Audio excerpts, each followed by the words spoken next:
โทรแล้วติดเนี่ยแสดงว่ามันปกติแล้วนะมันปกติที่ออกวันนี้จริงๆวันนี้ก็มีงานอยู่ที่เร่งๆก็มีอยู่นะแต่ว่าแฮม2 คืน 3 คืนไปดังหน้าเนี่ยมาแน่ใจว่าจะได้ออกรายการสดหรือไม่เนื่องจากว่าพอไปปุ่นแล้วเนี่ยบางทีสัญญาณอินเทอร์เน็ตมันบ่ดีสถามันตึงบ่ดียิ่งเวลาออกรายการเนี่ยนะพระอาจารย์ใจเน็ตจากมือถือเนี่ยพอออกรายการแล้วก็สถานโทรเข้ามานี่นะสัญญาณเน็ตมันจะหายไปเลยมันจะดื้อจื้อเก้อนะก็เลยบ่ค่อยนะบ่ค่อยสะดวกในเรื่องของการออกอากาศก็เดี๋ยวจะหาวิธีก่อนนะเดินทางมันเนี่ยหาวิธีอาจจะหาแฮมตัวหนึ่งแฮมเครื่องหนึ่งแฮมซิมหนึ่งเนาะเพื่อที่จะมันบ่ได้ลู่สัญญาณกันเวลาเขาทำนั่นทำนี่เนี่ยมันจะบ่ได้ลู่สัญญาณกันเดี๋ยวรอสะดวกก่อนเนาะเจ้าแม่สีวานกาดแม่กังตูงมาประจานเจ้าว่าจานเจ้าจะไปอยุธยามา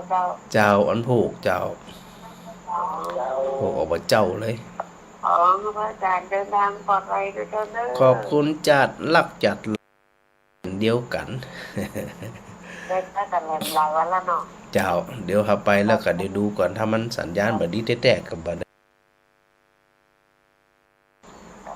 เป็นเทพของบ่ใจเทพของเดี๋ยวก็ว่ากันนำกำหนึ่งเนาะฟังหมดแล้วเจ้าอาจารย์น่ะฟังหมดดอกฟังแล้วสุขใจอย่าฟังเน็ตฟังเทพก็ดีอยู่นะดีจ้ะบางทีสบายใจแล้วกันเจ้าบางทีพระอาจารย์หวังฮะไอ้รับพอก็รับไปรับไปเตอะเจ๊ห้ามคนไม่ใครรับรับก็รับกะไปยิบไปว่าอย่างเนาะใครรับก็รับเลยขอพระอาจารย์เดินทางปลอดภัยเด้อเจ้าสาธุเจ้าสาธุเจ้าสาธุเจ้าสาธุสาธุ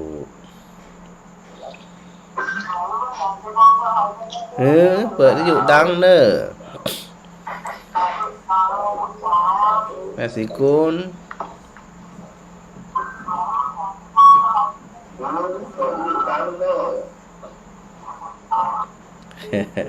นั่นดับไปละ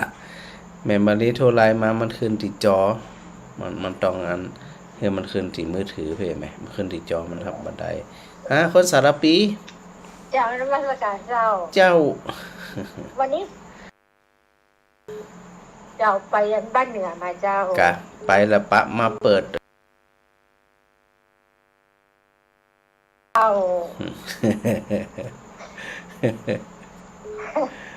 ก็แต่มันก็ดีแล้วเจ้าเนี่ยจีแดมันกัดปล่อยไปตามนั้นนะกะเจ้าไปกับสัญตกนักอากาศบดีกับธรรมดาเจ้าเมื่อที่หน้าฮ้อนได้ๆกับจีดีนะหน้าฮ้อนก็ฮ้อนมันสัญญาณกับดีก็มีนะเจ้าอันนี้ฝนตกก็เจ้าตอนนี้ตัวหลายก็เจ้ากำลังเอี้ยนไปก็เจ้านี่ก็เหมือนกันนะมันตกมาแม่น้อยกำลังเอี้ยนเหมือนกันอีดูจะหากับเมืองฝางเมืองฝางก็ลงนักกะเมืองฝางกับน้ำท่วมหรอครับพระอาจารย์ไม่ได้พอหรอท่านอาจารย์ลองพอแหละเดี๋ยวพระอาจารย์ดูเนาะเจ้าแหละเดี๋ยวพระอาจารย์สะดวกเดี๋ยวพระอาจารย์จะโทรไปถามข่าวคราวเปิ้นคือน้ำเนี่ยมันมาเร็วพายุเนี่ยมันเร็วเจ้า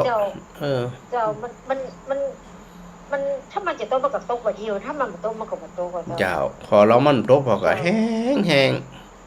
เจ้าฮ้อนเหี่ยฮ้อนมันไม่ใช่เหมือนแต่ก่อนหรอถ้าฝนตกเจ้าเนาะและนี่ยีแรมันเนาะถ้าเราจะไปอยุธยากันเจ้าจะไปอยุธยาตอนเจ้าออกจากลำปางไปขึ้นเครื่องพุ่นนะครับถ้าบอกควายจะแวะร้านก๋วยเตี๋ยวก็มันได้มันเจ้าล้ำเจ้า เดินทางปลอดภัยนะเจ้า เจ้าสาธุ เจ้า สาธุแม่สุ แต่ แก้ว ท่านอาจารย์บอกมาจังหลับปูนกับเจ้า มันบ่ได้หลับได้ไปเดี๋ยว ท่านมาหลับปูนมาแวะอันร้านก๋วยเตี๋ยวแต่นะเจ้า เจ้าเดี๋ยวไปแวะอยู่เดี๋ยวหมูวันใด ท่านต้องเอาจ้องมาตัวเดียวเพราะว่าหัวมุมมันโล่ง กาย มันร้อนเจ้า ได้เลยเจ้า เจ้า สาธุสาธุ เจ้านมัสการเจ้า เจ้า เจ้า ฮะแม่สิคุณ กับภาษาแพทย์ก็ว่าหยัง หยัง แพทย์กับหยังเนี่ย เทพก็บ่เทพบ่เดี๋ยวนี้นะ กันนั่นน่ะ กันนั่นนะ ดู ของช็อตอ่ะ ของโซดอะกะ ไอ้กันแม่ท้องไปตีสามแก้วมา5 บาท กะหับแล้วมันรุดอ่ะหับแล้วมันรุดไปเหียนั่นพี่ยุดโดยเสียงสะท้อน ไอ้แม่ว่าไอ้แม่ใครหัวที่แอปฝานั่นน่ะ แม่ว่าโอ้หายไปหน่อยกัดต้องแอปฝา ไหนมาสี่หอก่อน มึงไม่เอาสถานนั่นกับมาชมมาให้ย้ายเนาะ เหมาะขนาดวันนั้นนะฮ้อน ท่านถ้าอ่านท่านพระอาจารย์นักน้ำพี่น้ำปูกับพี่น้ำปูที่น้ำมอก กะ แม่ โอ้ เนาะ มาสูตรหน่อยแฮมหมออันแอปป่ากันพี่ลำปูนี่ โอ้หมอน้ำพี่น้ำปูมาใส่หูหมอ ปัตตะเขาฮ้อนๆนี่นะ เจ้า ปลากัดกินแล้วมาเดี๋ยวนี้ แม่ว่าหายกับต้องไปไข่หัวคนเดียวกับเจ็บไข่หัว แล้วตอนนี้โอเคแล้วยัง เดินจงกรมผ่องแล้วยัง เดินกะ โอเค ดีขึ้นแล้วยังอ่ะ ไก่แมวขมิ้นใส่เตยอบจีนกะ หีบตีน้ำอบจีนนั่นนะ เจ้า มันล้ำตะจีนเนี่ยก้า มันขมิ้นหนาใส่นักน้อยกะแม่ เจ้าแล้วดีขึ้นก่อน มันกะสียังแค้นมาหนา เจ้า เดินจงกรมมันเนอะ เจ้า ฝืน แม่ เอา เดิ ทน น เอา แหวกเลาะเขาในห้องน้ำก็เดินเลาะห้องน้ำแหวกไปแหวกมากะ เจ้าจะไปเริ่มสตินะหู้ทุกครั้งตีเขาเดินไปนะ เจ้าแม่ก็นึกยังท่านพระอาจารย์ว่า เจ้า ซ้ายขวาตีนยังซ้ายบ้างขวา อันน่ะหู้เอาละหู้ละอันนี้มันหย่างกาซ้าย อันนี้มันหย่างขวาเอ็นนะหู้ชัดๆเอ็นนะแม่ เจ้า เนี่ยโจยได้รับรองเลยโรคภัยไข้เจ็บที่เป็นอยู่จะหายเลยแหละ แม่แบบกระถาสปะหางตุลุงน้อยแฮมมีหนอมาว่าเมื่อน่ะอีหนอก ระถาของพระอาจารย์นี่มีอยู่2 อันน่ะซ้ายขวาซ้ายขวานั่นนะ แต่มีอาการสติกำหนดหู้นะแม่เนอ เจ้าฟังพระอาจารย์สนทนาให้แม่มาหม่อนนี่เนี่ยมันตะอันแบบมีความเครียดดีเนี่ย พี่เครียดมันอย่างเครียดมาเมินละ มันมีความเครียดใส่หัวคนเดียวจ้ะน่ะ ช่วงบักคำบัก ไป คืน มา พัก นี่ ผ่อน ใส่ไปว่ามันนี่ไปที่บ้าให้ก้ายกะ บางคนเนี่ยไขหัวคนเดียวในบ้านอ่ะ เจ้ากำลังใจแน่ เขาสาธุแม่สาธุ เจ้าไปอยุธยาวันผูกอีกะ แม่นเจ้า เดินทางโดยปลอดภัยลังขึ้นเขียงกวาดน้ำความหนตางอีกะ มันด่วนเจ้างานมันด่วนหลายงาน เจ้าสาธุแม่ เจ้าสาธุเจ้า เจ้าเนี่ยกันช่วงฟังธรรมะก็ได้สาระโดยเราบักเครียดโดยจะไปเครียดมันนั่นเนี่ยก็ว่ากันติ๊กอนัสถานอาจจะไปเครียดมันอย่างปล้นเนาะวันชนะ นมัสการครับอาจารย์ สาธุลูก ครับผมสาธุครับ กาบ้านอยู่ใกล้เมียบ้านอยู่ใกล้ห้วยก็มาอยู่ฮะ นั่งมาหมีครับผม บ่มีห้วยเหรอ ครับผม อ๋อสบายละอันนั้นน้ำบัดท่วมละสบายแล้วตอนนี้ฝนตกอยู่ก็ ตกครับผม อ๋อตกตั้งมันตาเดือเพก็บ่แม่บเหมือนกันนะแต่มันตกมาเหมือนแล้วลูก ค อืมตกมาเหมือนนี่อยากกินข้าวเหรอ พระเราฟังว่าพระอาจารย์นะผม อ๋อนึกว่ากินข้าวอยู่ เดี๋ยวตัวลาผมผมถ้าพระอาจารย์ว่างวันไหนผมจะไปหาผม ได้เลยหลงเดี๋ยวนัดหมายกันเนอะ ครับ เอาวันที่สะดวก ผมจะพร้อมกับเรื่อง500ครับผม ได้เลยหลงได้เลย ได้เลย ครับผม เดี๋ยวพระอาจารย์พิมพ์ไว้ก่อนเนาะเดี๋ยวพระอาจารย์พิมพ์ไว้ก่อน ครับผมพระอาจารย์รักษา สาธุเหมือนกันเนอะ ครับผม สาธุลูกสาธุ ทำได้ทำเปิดไรเด้อครับผม สาธุบุญรักษาเหมือนกันเนอะ ครับผม โอเคสาธุ คิดถึงครับผมสาธุครับสาธุครับสาธุครับ สาธุลูกสาธุลืมแล้วนะเนี่ย แต่วัจนบาลพูดถึงเนาะว่างานเป็ดเพลนี่นะพระอาจารย์ก็มีอันโครงการที่จะเทพื้นนะเทปูนซีเมนต์นี่แหละบริเวณโดยรอบโบสถ์เนาะโดยรอบวิหารเนื่องจากว่าพื้นมันชำรุดเนี่ยห้องน้ำก็บดีละไอ้เนี่ยดูแล้วมันบ่ปลอดภัยสำหรับคนที่ขับรถขับราเข้ามานะเพราะว่าหนทางมันแย่ก็เลยหันว่ามันน่าจะเหมาะสมก็เลยมีความคิดนะอูกับสถาเจ้าบ้านเจ้าจองก็มีความเห็นท้องต้องกันนะว่าเป็ดเพลนี่นะจะเพพื้นสถาญาติโยมได้รวมกันเป็นเจ้าภาพเนาะตารางเมตรละ499 บาทเจ้าแม่พิมพ์ ครับพระอาจารย์เจ้าพระอาจารย์ เจ้า พระอาจารย์ ถ้าสมมติว่าบ่ได้ฝากไปไงพระอาจารย์ออกไปเฮือก่อนเหนือแล้วเดี๋ยวแม่พิมพ์ไปเฮือที่หลังนะ ได้ เจ้า หมดมีปัญหา จะได้ถึงไปหา เดี๋ยวพ่ออาจารย์พิมพ์ไปก่อนแม่พิมพ์ เจ้า ที่ธรรมานะแม่เนาะ ว่าไปว่าที่ธรรมะกับไปว่าที่ ยัง ธรร ก็ มะ ยังก็ ธรรมกุล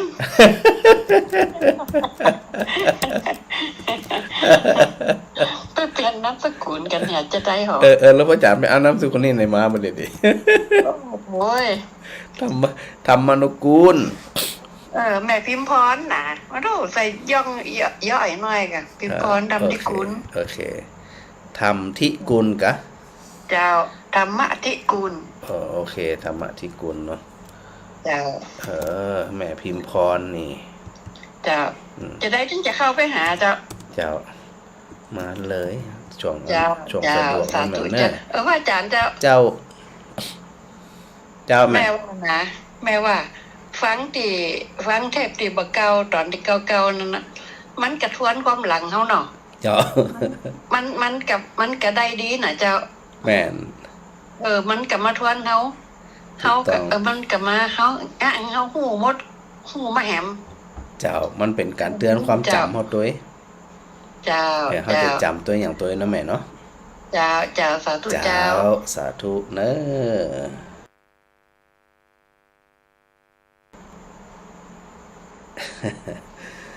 สถาที่อันสะดวกเนาะก็ได้รวมกันเป็นเจ้าภาพเจ้าสถาในการเทพื้นรอบโบสถ์รอบวิหารบริเวณวัด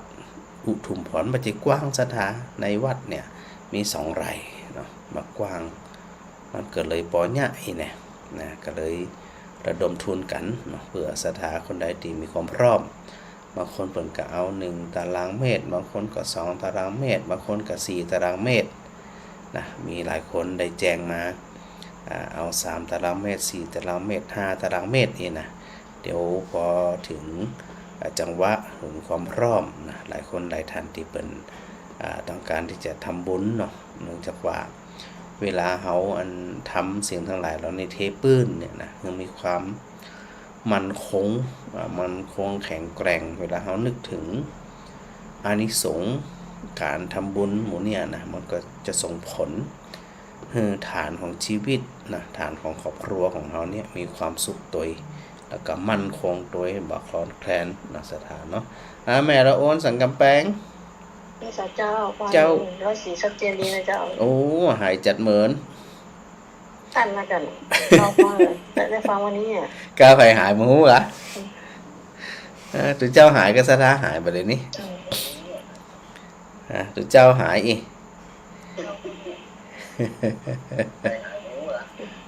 แต่ชัดเจนนี่นะแม่เนาะสังกำแพงเนาะก็ขึ้นอยู่กับ ดีใจเนี่ยได้ฟังแล้ว เจ้าดีใจเหมือนกันนะแม่สาธุเนอะแล้วเราอ้วนสังกำแพงมหูไปหายตัวเจ้าหายก็สถาหายตั้งอันวัดไฟหินเนาะอันพระอาจารย์พระสมุวิสุวัตเปิ่นก็จะเชื่อมสัญญาณให้บ่อยๆนะแต่ว่าในส่วนของคลื่นสีขาวที่ไปแต่ละจังหวัดนั่นเนี่ยที่พระอาจารย์ได้บอกไว้นะว่ามีครูบาอาจารย์ที่เปิ่นได้ทำหน้าที่ประกาศศาสนานักนะสถานะก็แบ่งเวลากันไปเนาะโซนโน่นกับองค์นั่นโซนนี้กับตัวนี้นะแบ่งกันทำหน้าที่กันไปนะได้เชื่อมสัญญาณพ่องบ่เชื่อมสัญญาณพ่องก็เป็นหยังเนาะ ก็ปรับไปแต่ถ้าในส่วนของ104ของท่านพระอาจารย์พระครูสมุวิสุวัตมันก็ได้เชื่อมสัญญาณทั้งบ่อยๆกราบขอบพระคุณครูบาอาจารย์ด้วยนะครับแล้วก็ศรัทธาญาติโยมที่ฟัง104นั่นก็กว้างนะกว้างเหมือนกันนะบริเวณละปูนบริเวณเจียงใหม่หมู่เนี้ยนะก็จะมีความชัดพอสมควรเหมือนกันนะก็ขอบคุณจ้าหลายสถาตะโทษ ฟังฟ้า ฟังอยู่การดูว่าหายไปดังใด มาหายเจ้าโทรอยู่แล้วฟังอยู่ยังมีเวลาโทรอ่ะน่ะมีเวลาโทรนะโทรศัพท์เข้าแหมรอบไปเดี๋ยวนี้ ฮะ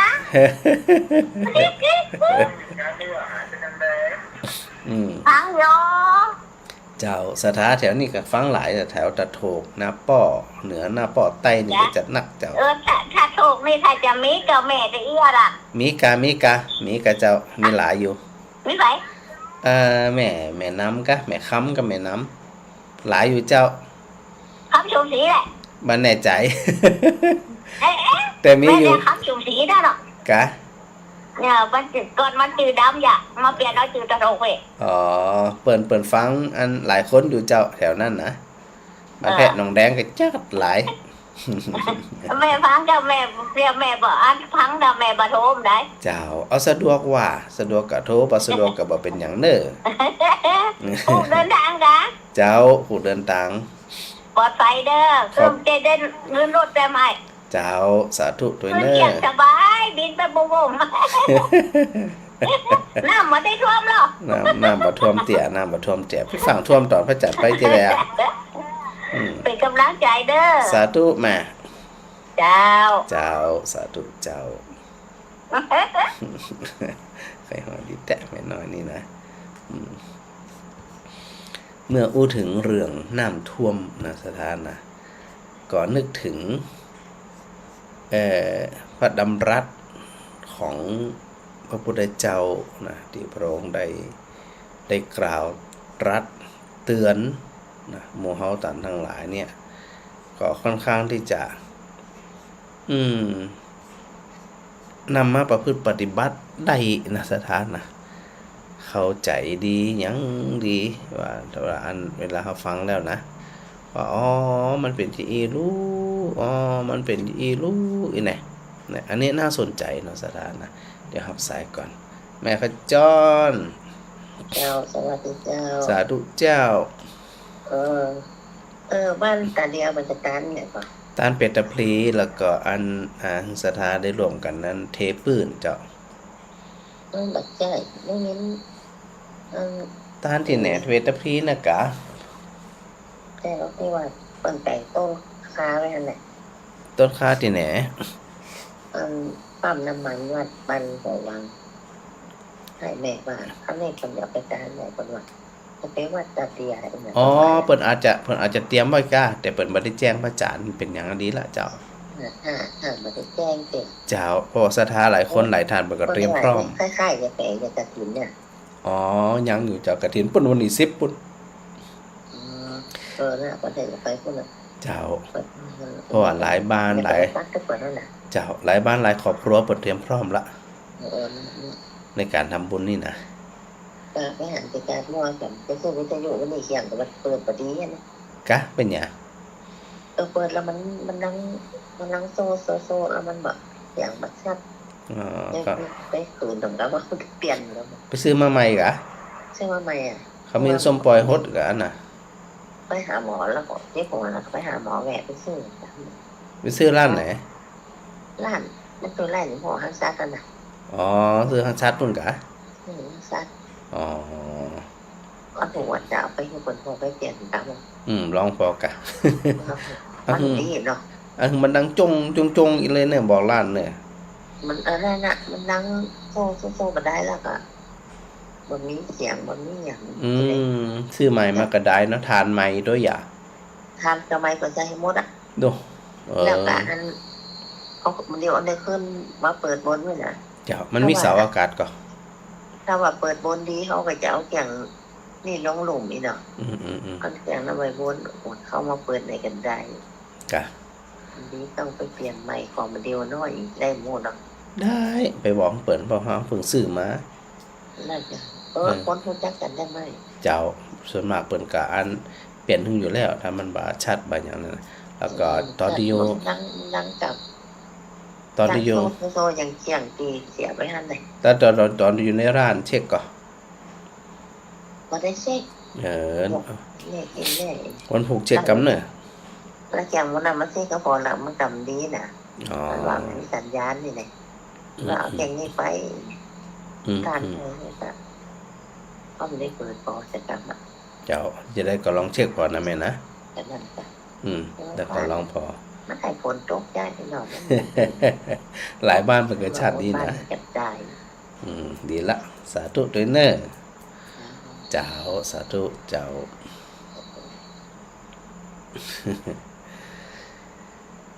ในเรื่องอันคำสอนน้ำท่วมนี่นะพระพุทธเจ้าตรัสที่นี่นะสถานะปุภานิเหวะปจินันตังปิยาสตะมนสังนะรังสุดตังคามังมหะโหโควะมัจจุอาทยะคัจฉตินะฮะคัจฉคติ นะปุภานิเหวะปจินันตังปิยาสตะมนสังนรังสุดตังคามังมหะโหโควะมัจจุอาทยะคัจฉคติอันนี้เป็นภาษาบาลีส่วนภาษาไทยมันว่ามัจจุคือความตายย่อมพานรชนผู้มีใจคล่องในอารมณ์ต่างๆผู้เลือกเก็บดอกไม้อยู่เที่ยวไปเหมือนห้วงน้ำใหญ่พัดชาวบ้านอันหลับไหลแล้วไปฉะนั้นเขาก็ลองอู้ถึงน้ำไหลนะฮะโดยปกติเนี่ยพระพุทธเจ้าได้ทรงตรัสว่าพยามัจจุราชหรือว่าความตายนี่นะสถานะย่อมพาสิ่งที่มีชีวิตโดยเฉพาะคนของเขาเนี่ยนะนระแปลว่าคนเนี่ยนะผู้ที่มีใจคลองอยู่ในอารมณ์ต่างๆคือเพลิดเพลินยินดีชื่นใจชอบใจแล้วก็ชอบเลือกเก็บดอกไม้ชื่นชมดอกไม้ต่างๆแวะข้างตางมันนะถ้าเป็นที่อีแล้วเนี่ยมัจจุราชก็พร้อมที่จะอันนำนรชนทั้งหลายเนี่ยไปประดุจดังห่วงน้ำใหญ่ที่พัดมาเนี่ยก็ยอมพัดพาคนที่รับไหลฉะนั้นเขาสังเกตเห็นว่าน้ำเวลามันปัดมาเนี่ยนะมันปัดมาเนี่ยพาอยู่ด้วยความประมาทเนาะโดยเฉพาะเวลาไปสร้างบ้านอยู่กลางลำน้ำข้างลำน้ำอย่างนี้มันอันตรายแต่ว่าอันสถานการณ์ที่น้ำท่วมบัดเดี๋ยวนี้เนี่ยอันนี้เปิ้นฮ้องว่าเป็นภัยธรรมชาตินะสถานเจ้าบ้านเจ้าจองเปิ้นก็บ่เปิ้นฮ้องว่าบ่มึงว่ามันจะมานักขนาดนี้นะส่วนหนึ่งก็คือบ่ได้ระมัดระวังตัวแต่ในความหมายของธรรมะเนี่ยคนที่รับอยู่บ่สนใจหยังสักอย่างนะเวลาน้ำใหญ่ท่วมทับมาก็จะพัดพาไปประดุจดังพญามัจจุราชก็จะพัดพาคนทั้งหลายเนี่ยที่อยู่ด้วยความประมาทนะลงไหลเคลิบยินดีเพลิดเพลินในอารมณ์ทั้งหลายที่เข้ามากระทบ เตได้พระองค์ได้ตรัสเปรียบเทียบเหมือนกับแวะข้างตั้งมันพอแวะข้างตั้งมันก็ชื่นชมโอกาสจะไปถึงจุดหมายปลายทางวิมุตติมัคคาหรือว่าวิมุตติโรจน์ที่ว่าเนี่ยนะคือโดยสุดท้ายแล้วเนี่ยพุทธเจ้าตรัสสรรเสริญการเดินทางของคนด้วยอาศัยความภาคเพียรพยายามอยู่อย่างต่อเนื่องเพื่อที่จะไปสู่ความพ้นทุกข์พ้นโศกพ้นความรำไรรำพันแต่ปัญหาเขาหมู่เฮาทั้งหลายเนี่ยชอบแวะเนี่ยอันใดม่วนก็แวะอันใดอันงามก็แวะแวะไปแวะมาติดใจเหียตายคำหันไปในสักกรรมโอกาสที่จะไปถึงฝั่งแห่งพระนิพพานโอกาสที่จะไปถึงฝั่งแห่งความเป็นบรมสุขเนี่ยก็ไปเปิดถึงเพราะเพลิดเพลินยินดีสุขใจกับสิ่งที่มันสวยมันงามหรือแม้กระทั่งสิ่งที่มันบ่สวยบ่งามท่านหมายถึงตัวอารมณ์ทั้งหลายที่เข้ามากระทบของเฮาที่มากระทบเฮาว่าเวลามันมากระทบแล้วในสถานทั้งหลายมันมี2ด้านเนาะด้านหนึ่งก็คือชอบด้านหนึ่งก็คือบ่ชอบอารมณ์ที่เข้ามากระทบใจแล้วเนี่ยนะมันก็มาทางไหนทางตาหูจมูกลิ้นกายใจมันมาอยู่6ทางเท่านั้นอารมณ์ต่างๆบางทีอารมณ์ต่างๆที่เข้ามากระทบนั้นบ่ได้เกิดจากสิ่งภายนอกเลยแต่เป็นเพราะจิตใจของเขาเนี่ยได้สร้างขึ้นมาปรุงแต่งขึ้นมาก่อเกิดความบ่สบายใจทุกข์ใจแต่ทั้งนี้ทั้งนั้นเนี่ยเขาจะต้องอยู่ด้วยความบ่ประมาทต่อให้มีอารมณ์ใดก็ตามนะสถานะที่เข้ามาคล้องแวะที่เข้ามากระทบใจของเขาแล้วเนี่ยพระอาจารย์ได้บอกศรัทธาญาติโยมทั้งหลายว่าต้องอาศัยตัวสติการเข้าไปกำหนดหู้หึ่งบ่อยๆนะหึ่งบ่อยๆพอกำหนดหู้บ่อยๆหู้ตามที่มันเกิดขึ้นแต่นะพระเจ้าว่าไปเสาะหาว่ามันจะเกิดมันได้อารมณ์จะมากระทบบ่ไปรังรอตั้งตารอนี่มาเอาแต่เมื่อใดก็ตามที่มันมากระทบซึ่งมันมาตลอดอยู่แล้วถึงชอบถึงบ่ชอบถึงสบายใจถึงเศร้าใจทุกข์ใจมันถึงมาตลอดแต่เมื่อมันมาแล้วนะหากว่าเฮาเป็นผู้ที่บ่รับบ่ไหลคือมีสติอยู่เสมอต่อของมันมาอารมณ์ที่เฮาชอบนะในคนชื่นชมยินดีจากอันที่เฮาชอบพอเฮาหลงไหลเสร็จเนี่ยคนเฮาติดกับดักของความชื่นชมพอติดเขาจะไปลืมนะคำชื่นชมทั้งหลายเหล่านั้นเนาะคำสรรเสริญทั้งหลายเหล่านั้นมันก็มีลักษณะของธรรมชาติที่ถูกกฎแห่งไตรลักษณ์อันนี้จังทุกขังหน้าตาเขาครอบงำมันมีไผที่จะชมกันตลอดมี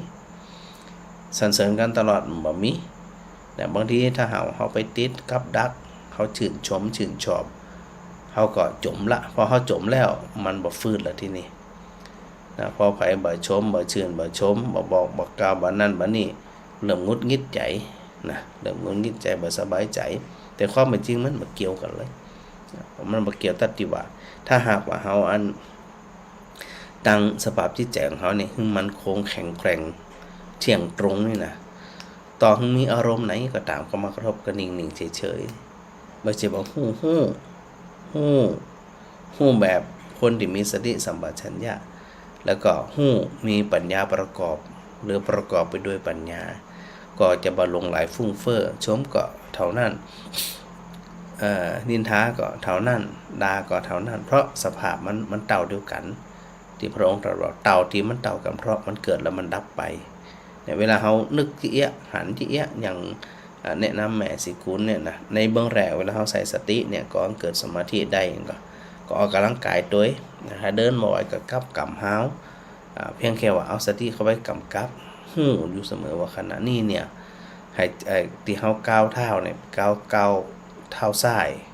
หรือว่าก้าวเท้าขวาดูไปที่เลยเรื่อยๆพอเฮาดูมันเข้านะจิตแนบแน่นอยู่กับขาที่เฮาเดินไปช่วงที่เฮากำลังตั้งใจนะสติสัมปชัญญะทำงานพอเฮาดูมันเข้าเฮาจะไปหันการเกิดการดับของเท้าที่ก้าวไปนะก้าวที่เฮาก้าวไปแล้วมันดับไปแล้วที่เฮากำลังก้าวอยู่กำลังเกิดอยู่และมันกำลังดับอยู่ขณะนั้นเหมือนกันในขณะที่เฮาเดินพอเฮาหัน ช่วงจังหวะเท้าของเขาเดินไปดับไปเดินไปดับไปนั่นจะไปอันเฮาเนี่ยจะไปเข้าใจในสภาพธรรมที่ว่าสุดท้ายมันก็มีอยู่อย่างเก่าแล้วนี่เนี่ยบางทีเฮาอันบ่เข้าใจมันเขาคิดว่ามันยังอยู่นะพอเขาคิดว่ามันยังอยู่มันก็เลยสร้างความบ่สบายกายบ่สบายใจให้กับตัวเก่าเนี่ยเวลาการประพฤติปฏิบัติเฮาใส่ใจเนี่ยมันอยู่ใกล้ตัวเฮาขณะที่สถานะอย่างอยู่เนี่ยก็ใส่ใจในสติตัวนั้นเอาชัดๆเฮาบ่ส่งจิตตะเลิดบ่ปล่อยให้จิตมันพล่านไปแต่ถ้าหากว่าตัวสติสัมปชัญญะเข้าไปกำกับเข้าไปกำหนดเนี่ยมันจะไปหันหูตันว่าขณะนั้นจิตมันพล่านไปหรือว่าจิตมันสังเกตอะไรอย่างอยู่จิตมันเป็นจังใดมันมีความสุขมันมีความทุกข์มันมีความเศร้าหมองมันมีความเบิกบานแจ่มใสจังใดนะพระพุทธเจ้าจึงบอกว่าสิ่งที่นรชนนะสามารถที่จะข้ามพ้นจากพยามัจจุราชหรือความตายได้ก็ต้องมาชื่นชมยินดีในส่วนของอารมณ์ต่างๆที่เข้ามากระทบประดุจดังดอกไม้นะเฮาหารกับหารงามกับงามเป็นหยังแต่เฮาบ่ติดใจลงไหลคลั่งไคล้ในเมื่อดอกไม้นั้นเหี่ยวเฉาไปหรือว่ามีคนเด็ดไปเนี่ยเฮาก็หันตามเนี่ยว่าสุดท้ายมันก็ต้องอันนะต่อบ่มีคนเด็ดไปมันก็ต้องเหี่ยวเฉาลุดเลยลองไปเป็นปกตินะเฮาหันดีแล้วก็เฮาก็บ่ได้มีความเศร้าใจในกับมันก็ฝึกมันนะสถาฝึกเรานี่มันจะอย่างเงินเฮาได้เข้าใจสภาพธรรมนะเพราะว่าการเข้าใจสภาพธรรมนั้นมันอยู่ที่เฮาถ้าเข้าใจแล้วมันจะเข้าใจไปตลอดนะสถานะอันทักทายสถาแม่บ่ต้องอินสุวรรณนมัสการพระอาจารย์เจ้าฟังอยู่สาธุโดยเนาะอันโยมชุติการรอดพยัญนะสาธุน้องเป็นอันนี้เป็นเทนครับผมนมัสการแล้วก็ส่งการช่วยเหลือเจ้าบ้านเนาะสมทบด้านใดด้านหนึ่งได้เลยเนอะใครสะดวกด้านใดก็จ่วยกันนะด้านใดที่ไปก็ไปฝากไปตามกำลังของเขาเนี่ยนะสถานะแม่เพ็ญกับฟังสาธุพระอาจารย์เจ้านะแม่ถนอมพันล้อมกราบไหว้สาพระอาจารย์สาธุโยมสุขโยธินนมัสการพระอาจารย์แม่พิสมัยสีเทพธรรมรงนมัสการพระอาจารย์ที่ตามสนทนาธรรมอยู่เจ้านะก็รอฟังเทปต่อ3 วันเนาะ แม่พิสมัยบอกว่าเดี๋ยวพระอาจารย์ถึงเอาเทปออกแน่ๆชั่วโมง2เนี่ยนะแม่นแต้เนาะ แม่กับสีขันแก้วไว้สาพระอาจารย์สาธุคุณยายสมเจนจักนะดอกไม้งามขนาดนะยังไม่ได้เปลี่ยนออกโชว์หลายวันแล้วนี่นะแม่อัญชันวงจังเงินนะสาธุแม่รำไพไว้สาพระอาจารย์ฟังอยู่เนอะโยมแดงบรรลูกะฟังพระอาจารย์อยู่จากจอมตองนี่สถาจอมตองโยมแดงสาธุด้วยเนอะปอยังหยุดมณีวานนมัสการพระอาจารย์สาธุโดยแม่เทียนแก้วหนองยางพระอาจารย์ฟังพระอาจารย์อยู่ชัดเจนดีแล้วก็น้องวัชนะนมัสการพระอาจารย์มาณพรพรสุนัยนะโยมณพรพรสุนัยนมัสการพระอาจารย์เจ้าเจ้าข้ากะ สาธุแล้วก็ปีบุคคำพิชัยวงศ์แม่ชุติการปลอดพยัญเดินทางปลอดภัยเจ้าพระอาจารย์นี่สาธุเนอะปลอดภัยถึงเปิดปลอดภัยถึงตัวนะแม่สมนบุญนามานะนมัสการพระอาจารย์เจ้าสาธุแม่มาลีขนมไทยนะนำอนุโมทนาสาธุแล้วก็ยมต้อยชนิดานิตยบิมลนะสาธุเทรนเนอร์ที่ฟังรายการกันมาตลอดนะสะดวกก็โทรมาพ่องบ่สะดวกก็เป็นหยังนะมีโอกาสได้สนทนาทำการแน่นอนที่สุดว่าชั่วโมงที่2นั่นจะนำเทปเก่าฟังอย่างแม่แม่พิมพรวาตะกี้นะกะเทปเก่าก็ดีนะเนี่ยระลึกถึงความเก่าความหลังนะอันใดที่หาฟังแล้วบางทีมันลืมไปฟังย้อนทำกรรมก็แม่นเนาะ